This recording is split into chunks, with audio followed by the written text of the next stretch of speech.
இப்போ பகவான் சொன்னார். நிறைய பேர் நினச்சிப்பாங்க பகவான் ஒரு கடவுள் நினச்சிப்பாங்களா? கிடையாது. பக் என்ற பௌத்த மொழிக்கு ஆண் குறி பெண் குறி ஒன்றை ஒன்றை கவ்வி கொண்டிருக்கிறது என்று பொருள். இதை பகவான் ஓஷோவே அதற்கான விளக்கம் கொடுத்தார். என்னை பகவான், இப்போ நிறைய பேர் கேட்டால் உங்களை பகவான் சொல்கிறாங்களே, அதை அனுமதிக்கிறீங்களா, நீங்கள் கடவுளான்னு கேட்டால், பகவான் என்பது பௌத்த மொழி. பக் என்பது ஃபக் என்பதிலிருந்து உருவாறியது தான் பக்.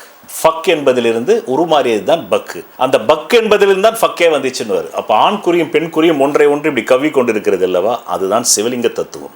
இந்த பிடிப்பு இந்த பிடிப்பு எந்த மனிதனுக்கு விட்டு விடுகிறதோ, கழண்டு விடுகிறதோ, அவனே ஃபக்வான், ஃபக்கில் இருந்து வெளிவந்தவன். இனி அவனுக்கு ஒரு பெண் யோனி தேவையில்லை என்று பொருள். அவனுக்குள்ளே இருக்கக்கூடிய ஆண் பெண் சக்கரங்களிலேயே அவனுக்கு அந்த காம இன்பத்தை அனுபவிக்க முடியும். அதுதான் தியானா, அதுதான் பகவான். அந்த அடிப்படையில் என் பக்தர்கள் என்னை அழைக்கிறார்களே தவிர கடவுளின் அவதாரம் என்ற அடிப்படையில் அழைக்கவில்லை. நானும் பகவான் ஓஷோன்னும் போது அந்த அடிப்படையில் தான் நானும் அவர் சொன்னது கரெக்டான்றது பின்னாடி நான் போய் மொழியியல் ஆராய்ச்சி பண்ணி பார்த்துட்டேன். கரெக்டு.